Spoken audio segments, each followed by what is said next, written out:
Alright, we get to clean up the mages now. As you can see, he's out of his range of attack. One more purge left on him. And then he's got 2 more berserk staff uses left. I'm just going to put the guys in range of it and then just have Priscilla. If they get berserked, is what I guess I should say, is if they get berserked, that was a mistake, oh boy. Make sure you can kill on that, don't fucking let Nosferatu heal the guy right back up. But what I was saying is, I'm going to put them in range. If they manage to evade the berserk, super duper. If they get berserked, I'll just heal them with restore. Ding, ding, ding, ding. Oh, come on. I know he's already capped out at strength, so it's like, what do you want, Chris? You guys are already 20. They can't go any higher than that until they class up.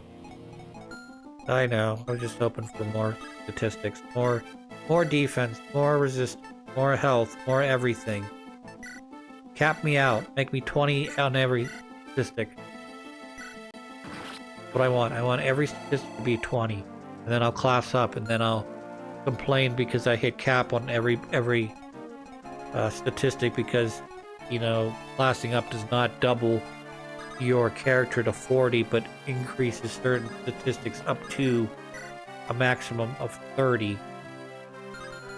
Only broken boss characters get to break the 40 mark, or get to hit the 40 mark, is what I should say.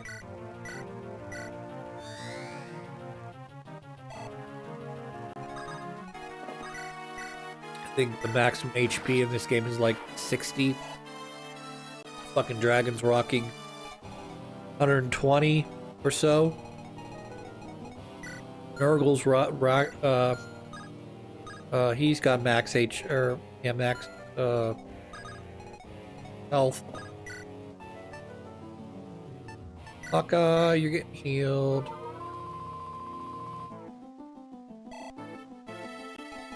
So, surprisingly, this is a bit surprising to me anyways, Priscilla's getting close to classing up. She's about to hit 20 here and a couple more heals.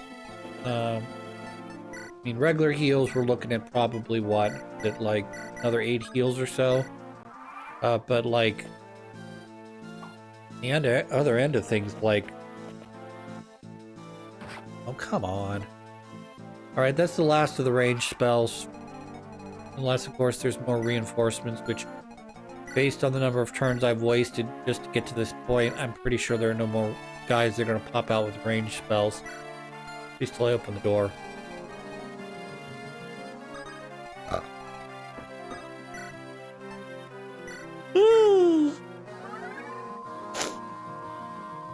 Good job, Heath. Don't die on me. There's a story for you. Back in the day, I still think this too. Maybe not as large as I did back in the day, but I used to think, like, oh my god, anime is the coolest thing ever. And it still is in some cases, depending on which what kind of story we're talking about.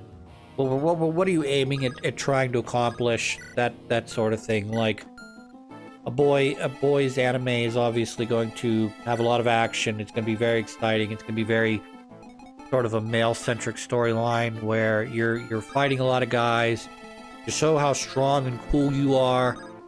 Whereas a girl anime or whatever they call it will focus more on the like interpersonal, like, well, does she like me? Doesn't she like me? Should she like me? Doesn't she know that I like her? That she likes me? There's a lot of, and in a way, it can get a little ridiculous because, as a man or a male watching a female anime, there's a lot of this uncertainty. Like, dude, I cannot tell you. The guy might as well have a big old fucking sign, big old tattoo right across his chest that says, "I like you. Please date me. Have sex with me if you will." But on the other end of that spectrum, you get the unfortunate male archetype of being as dense as a brick of lead or something. You know, where it's like the girl clearly has feelings for you. She's doing everything in her power to basically get your attention, whether that is, you know, by like making you chocolates or being a tsundere, you know, because tsunderes have trouble expressing their feelings, or whatever. But the reason I say that is because occasionally we would you know, we would get something would come to America, usually a Miyazaki movie or something, and you'd have these whatever you call it, advertisements. It was very common. Still today, I'm sure they're very common on DVDs. But there was a period there, not to get too sidetracked, but there's a period where DVDs weren't as smart as I'm thinking back in my head. I'm basically coming up with an argument against what I just said, but just bear with me here. There was a period of time where DVDs were not smart enough, and you could skip over the intro animatics, the whatever you call that, not the animatics, the advertisement. And you're gonna say, well, Chris, well, back in the VHS times before I was born, basically what you would do is you would rewind the videotape to the beginning of the movie, and you wouldn't rewind it all the way to the beginning because you'd have to sit through the advertisements again. So you would basically set the timer on the VCR to 000. So when your VCR would rewind, it would stop at that 000 instead of going all the way to the negative. Yay! You made 20. Congratulations. We're gonna have to send you back to go get your class up materials or bring it down to you. Anywho. Basically, to get to the point of what I'm trying to say here, but so back in the day, you would watch a VHS or whatever Miyazaki movie weren't all that common at that point, unfortunately. The one that I remember was they had brought one of the Sailor Moon movies to America, and my sister was a big, huge fan of Sailor Moon when it was coming out on Toonami in America. So I don't remember if it was me or my mother or whoever got her the VHS tape, and in there were a bunch of previews for other animations that let me just be honest with you, at that time there was no way I was going to find these movies, because a lot of them were probably not subtitled. I'm sorry, not dubbed. So why would a stinky kid who's in like this 6th or 7th grade want to read a bunch of subtitles and listen to people talking Japanese? But a lot of this stuff looked very interesting. I can't even, like, I understand they're movies, so the movie's going to have usually top quality animation, because you're essentially taking all of that time that they allot you for development, and you only have to make a movie that is about, let's say, 90 to 120 minutes, roughly speaking. But the stuff just looked amazing, like way different than the shit that Disney was shitting out at the time. And fair enough. I mean, Disney has or had a style that you could go, oh yeah, it's a Disney movie. So much so that when Fox released Anastasia, everyone thought it was a Disney movie because it had the very Disney-esque style. Now, I'm not gonna really defend Disney too much here because I don't like Disney. Their movies are designed for a bunch of people that are, I don't really know how to explain it to you. They're people that very much enjoy the simple pleasures of being a child and the naivety or the innocence of being a child and enjoying these movies for what they are. And yet, for some reason, there are Disney adults that just buy into that stuff, even though they're clearly adult. They're the same people that said, "Mom, I'm like 14 years old now. You have to treat me like an adult." Okay, those are the same people that pretend like they're back to being 6 or 7 years old, watching, The Lion King for the first time, or whatever. I think one of the big turnoffs for me is I've never been into. Oh, here's Troubadour level 20. How about that? Didn't expect that actually going in this level. One of the big things is I don't like musical. I don't like musical theater. The more music you have in a movie, the worse it gets. And I don't mean background music or theme music or stuff that goes on to set a scene perfectly. Like, I have no problem with having music in the background so long as you've got someone there that is doing, you know, a service, you know, you've got the right person in there that knows music and can find a scene and put in the best track to exemplify the mood, tone, the theming that you're going for. Okay? A lot of times it's usually just music, not, you know, sung song, you know, if you will. So that's part of the reason I hate it, is because a lot of times it's very difficult to hit in a musical. The idea is that every one of your songs has to be a banger. It has to be, you know, #1, top of the chart. But the problem is when you produce 5 or 6 songs that are all supposed to be the best song in the movie, they compete against each other, and ultimately one wins out over the others. And ultimately, in a way, that kind of drags stuff down.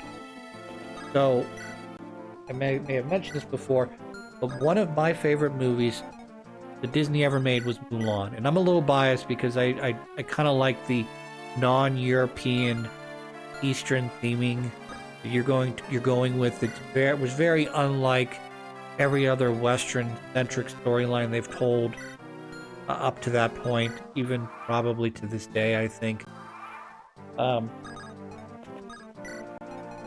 And that, if I'm not mistaken, Mulan has a total of 2 or 3 songs in it. The one that, of course, stands out in my mind is the montage they do where they're training to be a man. It's so good. Such a good. It fits. It's a montage. It fits perfectly with it. It doesn't it doesn't overstay its welcome, and it fits that scene very well. Okay. There's also, I believe, an earlier scene when she's kind of getting dressed up or dolled up for the matchmaker, or whatever you want to call that, in China, to try to find her a husband, and it doesn't go super well, but it has it. I don't know exactly what it's called, but it has that "we'll bring honor to you, we'll bring honor to," you know. Not as a big fan of that, but that also fits a really good scene there.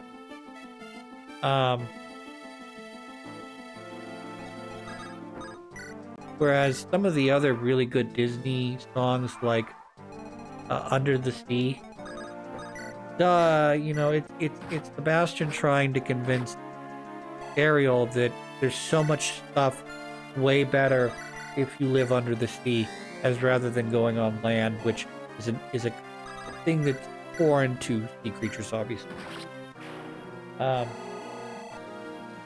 So,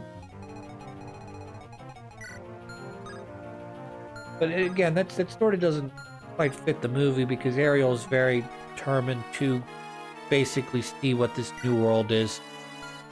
That's why A Whole New World works much better in that movie than, you know, even though you could argue those movies are like 1 and 2 or 2 and 1. Songs are like 1 and 2, 2 and 1. But I don't know. I get kind of tired of the Disney thing after a while, because, you know, and I know there's probably an exception somewhere, but all you do is safe, wholesome movies. And I mean, I say safe, wholesome movies in relative terms to when the movie's coming out. So, you know, obviously, you know, the crows from fucking Dumbo are criticized because they don't quite fit in today's what we consider politically correct. You know, the Indian chief from Peter Pan, the whole, what is that, zippity doo dah, Song of the South kind of stuff just does not fit anymore. It's a different time, but when they're making it's very much the way Hollywood was. I don't know. So anyways, to get back to my point, I've diverged, tangented super hard there. So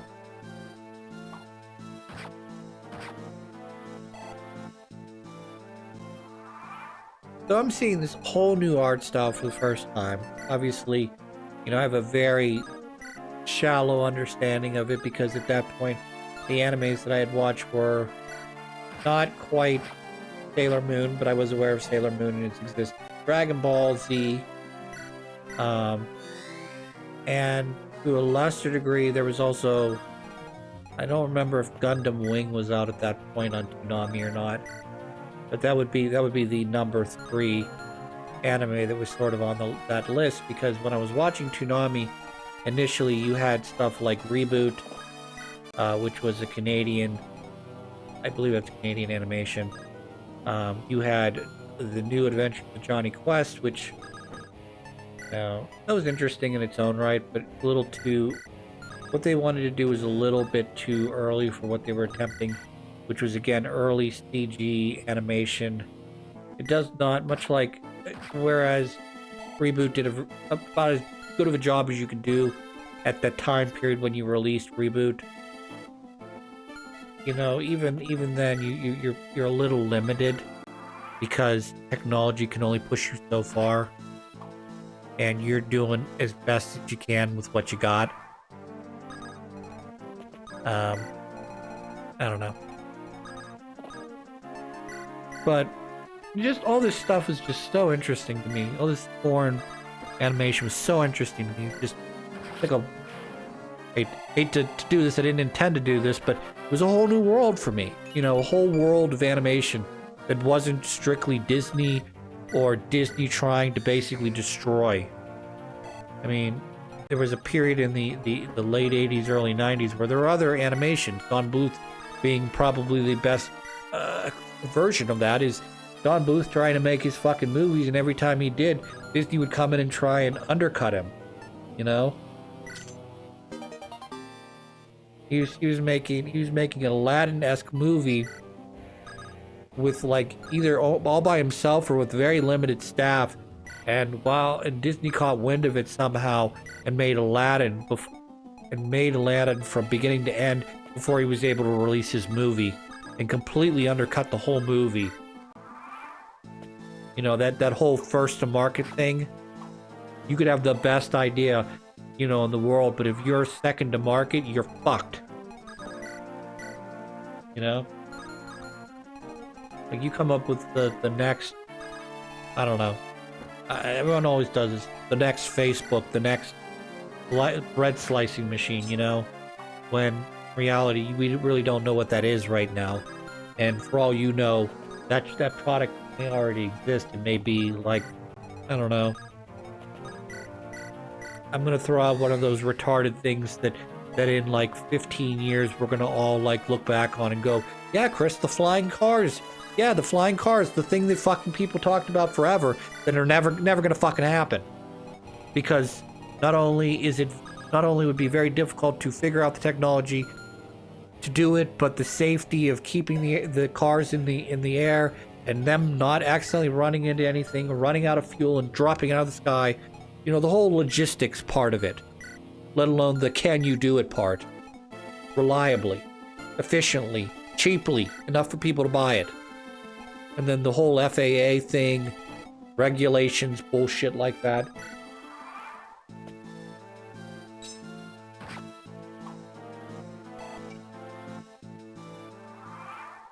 But, okay, I'll give you an example. Here's one.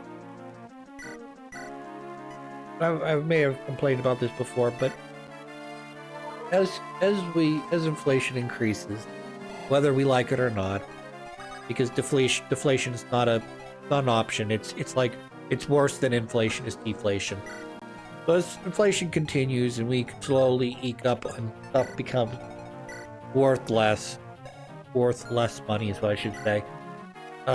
Basically, we are going to need to eventually get rid of the penny, the nickel, and go straight to a dime or whole dollar currency. And one of the things that Americans have resisted for the longest time is the $1 coin. Get rid of the $1 bill and make $1 coins. Now, I think at this point,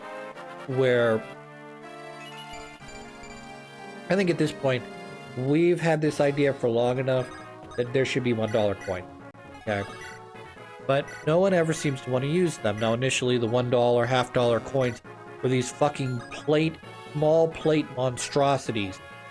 Way bigger than anything you should ever want to carry in your pocket.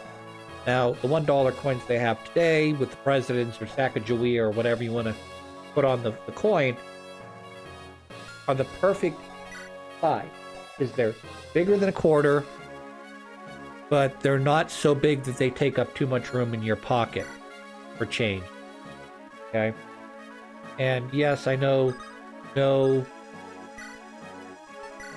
vending machine. Well, some vending machines take them now, but I was going to say no old vending machine will take them. You'll no way that you can. But because they're bigger than quarters, there's no way you can put it into the vending machine. You know what I mean? Because the slot's only so big. So it'll either, you're able to insert it, it'll either kick it out as a slug, or you won't be able to insert it at all. So imagine you're the person that's able to convince Americans to go to the $1 coin, to completely give up using bills and go strictly to this $1 coin. I mean, that's I don't know. That's like an innovation that would be a great example of like just doing something completely different. But if someone were to come out with, you say, "Hey, I'm gonna pitch the $1 coin," and at the same time, someone else pitches, "Well, why don't you carry no cash at all? Just carry your credit card on you at all times. Yeah, we'll make it easier. We'll put it on your watch and your cell phone. All you have to do is go up to the register, hit the checkout, where you normally slide in your card. Boom, takes it out. Not only do you have to not carry a wallet, you don't have to carry a card, you don't have to carry anything, just your cell phone. Hell, everybody carries a cell phone nowadays.